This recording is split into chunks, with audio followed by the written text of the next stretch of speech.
Buterevu tuba tutandikiddewo amanyanirivu zinze Hadija Kigozi bwe nkugamba nga nti nno mubaagala ne tuteekangayo kikyumukwano towakananga ate nga wenjogerera Angel eyita Angel Waraza ku TikTok, eyita Angel Waraza ku Instagram ne ku social handles zonna kirabika ndowooza baddinganye n'omwami Lwasa.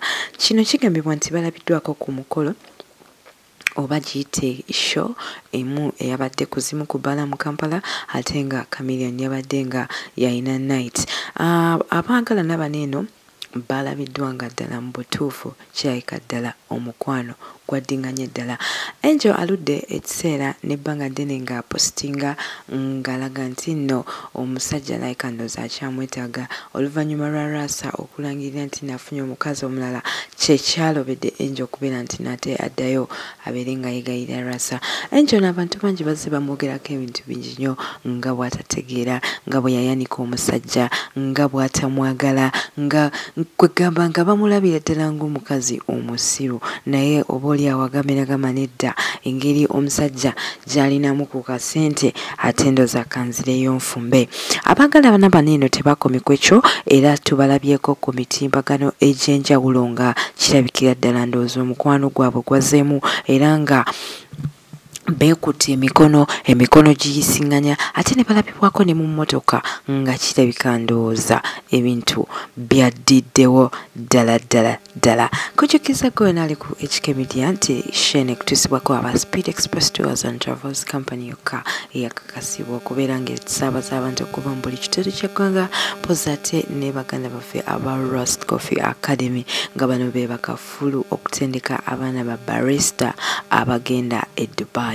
Angel ono okumanya ebitono ebimufaako kigambibwa nti bwe yali tannaba kubeera nga akwatagana n'omukulu Lwasa, Angel abantu babisala nti yali mukyala eyeekolera emirimu gye egya bulijjo oba oliawo giyite emirimu gino egy'amasaagi egy'okubeera nti nno alabirira abaami abazze mu zi spa n'abeera nga abanyiga ebinywa n'abeera nga abagolola entumba n'abeera nga abanyiga kwegamba ne babeera nga bavaayo nga nabo basiimye. Kigambibwa nti omukyalo ono okumitinga ne Lwasa bamitinga mu spa nga Lwasa agenza okumukola massage era nti bwe yamukola ne binyuma n'agamba nti nina okubeera nga nkutwala ewaka ate mbeere nga nkwanjula newankubadde abaagalana obutakkaanya bubaawo naye nga personal opinion yange eri nti bw'oba olina omwagala tewali nsonga ku lwaki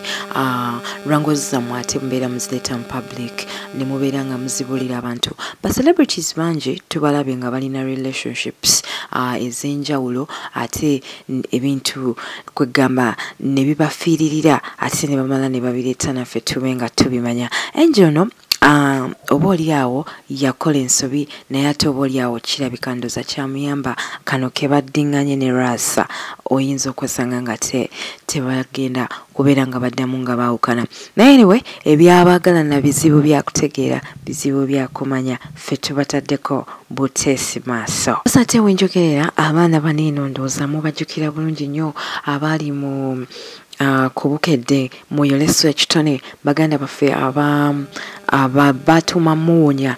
Abaami bano eno bavuddeyo ate ne beekubira omulanga ne bagamba nti Buruno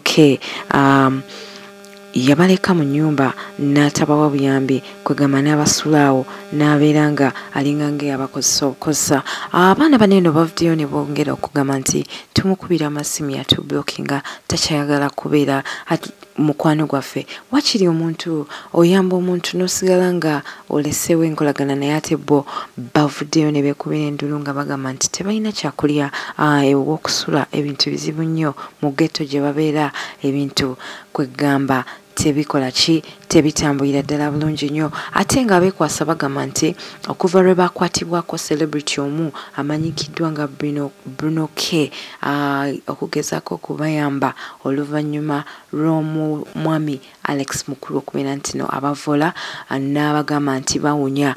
Ono yabagulira ku deodorant era n'abawa ku bintu abantu bye baakuŋŋaanya audience oba oliawo bamuzira kisa bye baagamba nti bibeere nga biyamba abaana okwegamba okubeera nti no beerabirira naddala ku mubiri ate basobola okubeera nga tebayisibwa mu maaso nti bawunya.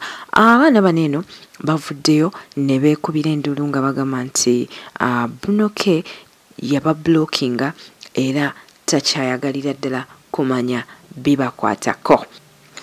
Posa tokuzayoko emabega ennaku nga 2 oba okutwalirako ddala ku ebibadde mu wiiki. Omukyala Rema Namakula wiiki eno ebadde birthday ye ate nga bagikoledde mu kafo akeekusifu akalungi ennyo. Kigambibwa nti Dr. Hamza yagimukoledde nga surprise era ng'omukyala yenna oba abaagalana bonna ate n'abeera nga agimukubako bulambalamba. Abantu bangi babaddeyo naye nga ate bafamire tetwalabyeko ku bantu ba bulijjo nga wamanyi nti omukyala ono ebintu bye bibeera byakyama ne ku luno bwe bityo bwe byabadde.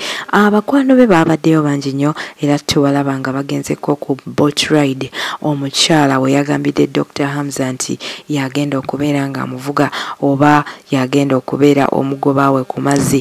Bana babiri omukwano gwabwe gunyweredde ddala ate nga wenjogerera balabika ndooza bafuna nezadde impoza ate kibayambidde ddala okubeera nti no banyweza omukwano gwabwe bombi babiri. Bamuvuga leero. Thank you too. Had a great time. This was beautiful. One of a kind. You know. Dr. Hamza ne Rehma Sebunya oba Rehma Namakula omuyimbi tubaagaliza buwanguzi bwereere. Posa kutalako mawulire amalala omwami amanyikiddwa nga Walusimbi Frank oba Frank Walusimbi abadde akola ku NTV ate nga akozeko okumala ebbanga ly'amaka 15 yaresignize olunaku lw'ejjo era n'asibulira ddala abakozi ba TV eno. Twamulabyeko ku mawulire aga NTV akawungezi nga bamusalira keeki nga bamuwa ebirabo eby'enjawulo gwe wenna atalabye eggulire ate osobola okubeera olisanga wano wenyini ku HK Media. Omwami ono agamba nti retirinze okuva mu mawulire era nga kirabika ndooza agenze yeewummuzeeko. Abamu bagamba nti alabika agenda kuva mu ggwanga abeere nga agendako emitala w'amayanja ate abeere nga gy'abeera. Abandi bagamba nti akyaliwo nnyo nnyini ddala. So tetumanyi ani agenda kuddira Frank Walusimbi mbigere kuba Frank Walusimbi alina impact nene mu mawulire. Tumumanyi ngazze akola programs ez'enjawulo abadde musomi wa mawulire ate nga y'omu ku bantu abaali balina program gagadde yakyazanga abantu awo mu myaka egiyise ng'ena emabega eyayitibwa nga tuwaye. Frank Walusimbi tukwebaza emirimu gyonna gy'okoledde eggwanga nti gibadde minyuvu nnyo era okubeerawo okwo ku media kugenda kuyamba abantu bangi nnyo oba oliawo n'abaana bonna ababadde bakwegomba bobadde o inspiringa. Posa amawulire agabadde gayitingana ku social media agatanaba kubeera nga gaprovingibwa ag'omukulu Pastor Bugembe okubeera nti no agenda kuwasa in a few days from now. Pastor Bugembe abantu bangi bazze babyogera nti ye ne Florence Nampija kyayika ndowooza gwagenda okuwasa naye nga te omuntu omutuufu Pastor Bugembe gwagenda okubeera nga awaswa tamanyikiddwa. Pastor Bugembe alulidde ddala ebbanga nga talina mukyala gw'alaga mu bantu naye nga ate buli muntu kye tumanyi nti abeerayo n'omuntu we mu nkukutu. Abantu bangi bazze bamukriticizinga nti Pastor abeera atya nga ate talina mukyala naye ate nga kya butonde Pastor okuba nti Pastor tekimufuula nti nsolo nti oba kyuma oba kompyuta wabula asigala muntu. Omuntu yena okutaba na mubezi omubezi omutuufu aviira ddala wa Katonda. So Pastor Wilson Bugembe ekyokubeera nti no agenda kuwasa tekinaba kubanga kikakasibwa naye nga ate kaadi ez'enjawulo zikubiddwa ne ziteekebwa ku mitimbagano abantu ne babeera nga babisala oba oliawo nga babijweteka oba oliawo ate nga bye bituufu nti Pastor agenda kubeera nga awasa ennaku ntono okuva kati. Omukyalo no Florence Nampija oba oliawo tuyinza obutakikakasa kubanga omwami wa Florence Nampija amanyikiddwa abantu bangi nnyo. Nampi Jono akola mukozi wa ku BBS Telefina ate nga muzanyi wa bina Uganda gagadde. Pastor Bugembe bw'obanga otuusiza ddala ekiseera ekyokubeera ntino ofuna omubeezi tukusanyukiddeko muganda waffe nti kino kikugwana emirundi gyonna. Alright, gwe wena yeyakumire ku HK Media mukwano okola kyakabi nnyo. Thank you so much. Ate nga tufollowingeko ku mitimbagano gyaffe egy'enjawulo kwe tuli nnyo ku Instagram, kwe tuli nnyo ku Facebook, kwe tuli ku TikTok, ate nga ne ku Twitter kwe tuli bulambalamba. Kweno mpya ku channel no nyiga akagambako ka subscribe okubeera nga ojoiningirawo show, ate bw'oba oli ku Facebook oba ku Instagram beera nga ofollowinga page olikinge, ate tube nga tutambulirawo. Tuli proudly sponsored by Speed Express Tours and Travels, company yokka eyakakasibwa okubeera nga essaawa z'abantu okuva mu buli kitundu ky'eggwanga nga bano basangibwa awo Dubai ku Banyas Metro Station, ate ekizimbe bakiyita Dera Tower Room 202. Bw'ogenda mu Abu Dhabi awo ogenda kubeera nga obasangawo ku Electra Street, ADCB headquarters. Mpoza ate bw'oba oli Rwanda ojja bafunawo ku MP's Plaza, ate nga nawe aliwa ne Kampala we tuli bulambalamba ku Uganda House B Wing ground floor okuliraana Dahab Shell Exchange. Mpoza ate ne baganda bafu aba Roast Coffee Academy, ate nga bano be bakafulu mu kuwangula abaana ba baristas abatuukiridde n'ogende Dubai n'ofuna omulimu gwa barista ate okwebbeeyi ennyo.